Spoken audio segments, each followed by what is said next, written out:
Hi ನಮಸ್ತೆ. ಆಹಾರ ಬುತ್ತಿಗೆ ಸ್ವಾಗತ. ಇವತ್ತು ನಾನು ಬೆಳಗಿನ ನಾಷ್ಟಕ್ಕೆ ಒಂದು ಶಾವಿಗೆ ಉಪ್ಪಿಟ್ಟು ಮಾಡಿ ತೋರಿಸ್ತೀನಿ.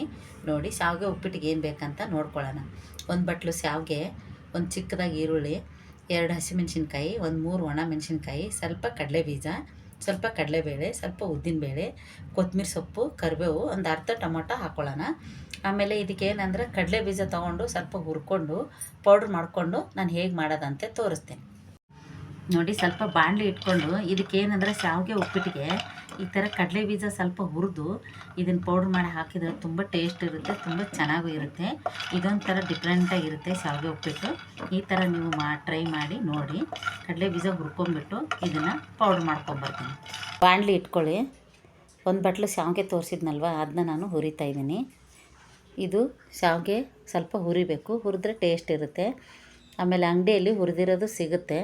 ನಾನು ಹುರಿದಿಲ್ಲ ಅಂತ ಮನೇಲಿರೋ ಶಾವಿಗೆ ನಿಮಗೆ ಹುರಿದು ತೋರಿಸ್ತಾ ಇದ್ದೀನಿ. ಸ್ವಲ್ಪ ಬಿಸಿ ಆಗೋವರೆಗೂ ಹುರಿರಿ. ಹುರಿದ ನಂತರ 1 ಸ್ಪೂನು 2 ಸ್ಪೂನು ಎಣ್ಣೆ ಹಾಕ್ಕೊಂಡು ಚೆನ್ನಾಗಿ ಫ್ರೈ ಮಾಡ್ಕೊಳ್ಳಿ. ನೋಡಿ ಹೇಗೆ ಹುರಿದಿದೆ ಅಂತ. ಇಷ್ಟು ಹುರಿದ್ರೆ ಸಾಕು. ಇವಾಗ ನಾನು ಇದನ್ನು ತೆಗೆದುಬಿಟ್ಟು ಒಗ್ಗರಣೆ ಹಾಕೋದು ತೋರಿಸ್ತೀನಿ.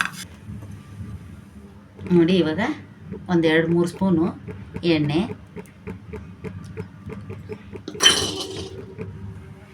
ಸ್ವಲ್ಪ ಎಣ್ಣೆ ಕಾಯ್ದಿದೆ, ಸಾಸಿವೆ, ಸ್ವಲ್ಪ ಜೀರಿಗೆ ಹಾಕ್ಬಿಟ್ಟು ಇವಾಗ ನಾವು ಆವಾಗಲೇ ತೋರಿಸಿದ್ನಲ್ವ ಕಡಲೆಬೀಜ, ಕಡಲೆಬೇಳೆ, ಉದ್ದಿನಬೇಳೆ ಇದೆಲ್ಲ ಸ್ವಲ್ಪ ಎಣ್ಣೆಲಿ ಫ್ರೈ ಆಗಬೇಕು.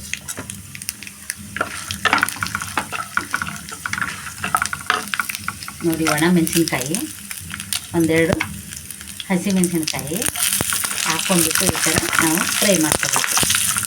ಇವಾಗ ಇದಕ್ಕೆ ಈರುಳ್ಳಿ ಹಾಕೋಣ.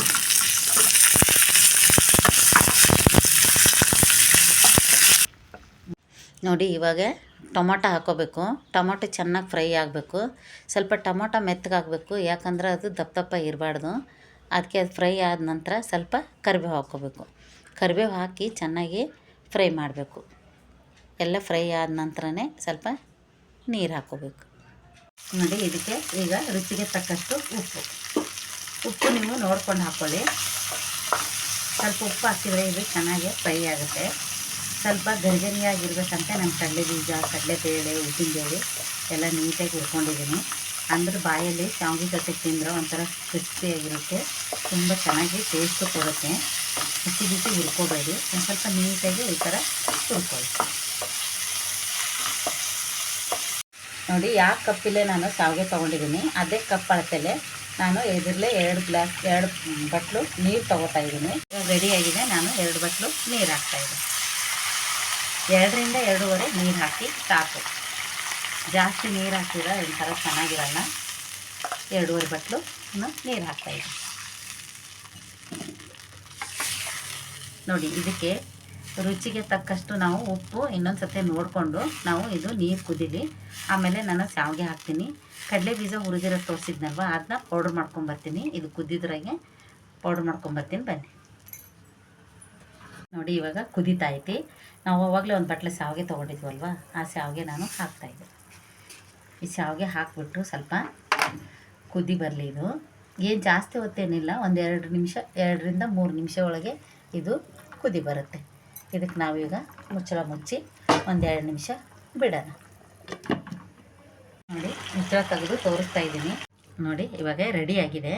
1-2 ನಿಮಿಷ ಹಂಗೆ ಇರ್ತೈತಿ. ನೋಡಿ, ನಾನು ಆವಾಗಲೇ ಹೇಳಿದ್ನಲ್ವ, ಲಾಸ್ಟ್ ನೀವು ಬರೀ ಕಡಲೆಬೀಜ, ಉದ್ದಿನಬೇಳೆ, ಕಡಲೆಬೇಳೆ ಹಾಕಿ ಮಾಡ್ತೀರಾ. ಅದಕ್ಕಿಂತ ಇದೊಂದು ಸತಿ ಪೌಡ್ರು ಕಡಲೆಬೀಜ ಹುರ್ಕೊಂಡು ಪೌಡ್ರ್ ಮಾಡಿ ಹಾಕಿ ನೋಡಿ, ಅದ್ರ ಟೇಸ್ಟೇ ಡಿಫ್ರೆಂಟಾಗಿರುತ್ತೆ.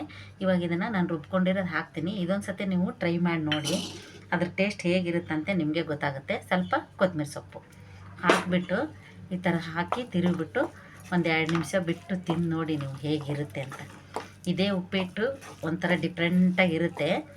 ಕಡಲೆ ಬೀಜ ನೀವು ಪೌಡ್ರ್ ಹಾಕ್ಕೊಳ್ಳೋದು ಮರಿಬೇಡಿ. ಅದ್ರ ಟೇಸ್ಟು ತಿಂದು ನೋಡಿ, ಆಮೇಲೆ ನಿಮಗೆ ಗೊತ್ತಾಗುತ್ತೆ. ಇವಾಗಿದು ರೆಡಿಯಾಗಿದೆ. 1-2 ನಿಮಿಷ ಬಿಟ್ಟು ನಾನು ಸರ್ವ್ ಮಾಡಿ ತೋರಿಸ್ತೀನಿ. ಸ್ವಲ್ಪ ಮುಚ್ಚಳ ಮುಚ್ಚಿ ಇಡೋದು. ನೋಡಿ, ಇವಾಗ ತೆಗೆದು ತೋರಿಸ್ತೀನಿ. ನೋಡಿ ಹೇಗಾಗಿದೆ ಅಂತ. ವಾವ್, ಸೂಪರಾಗಿದೆ. ಈ ಥರ ಒಂಥರ ನೀವು ಟ್ರೈ ಮಾಡಿ ನೋಡಿ, ಸೂಪರಾಗಿರುತ್ತೆ. ಶಾವಿಗೆ ರೆಡಿಯಾಗಿದೆ. ಇವಾಗ ನಾನು ಸರ್ವ್ ಮಾಡಿ ತೋರಿಸ್ತೀನಿ. ಶಾವಿಗೆ ರೆಡಿಯಾಗಿದೆ. ನಾನು ತಟ್ಟೆಗೆ ಹಾಕಿ ತೋರಿಸ್ತಾ ಇದ್ದೇನೆ. ನೋಡಿ ಹಾಕ್ತಾ ಇದ್ದೀನಿ. ತುಂಬ ಚೆನ್ನಾಗಾಗಿದೆ. ನೀವು ಒಂದು ಸತಿ ಶಾವಿಗೆ ಉಪ್ಪಿಟ್ಟು ಟ್ರೈ ಮಾಡಿ ನೋಡಿ. ಮಾಮೂಲಿ ಶಾವಿಗೆ ಮಾಡ್ದಂಗಲ್ಲ ಇದು.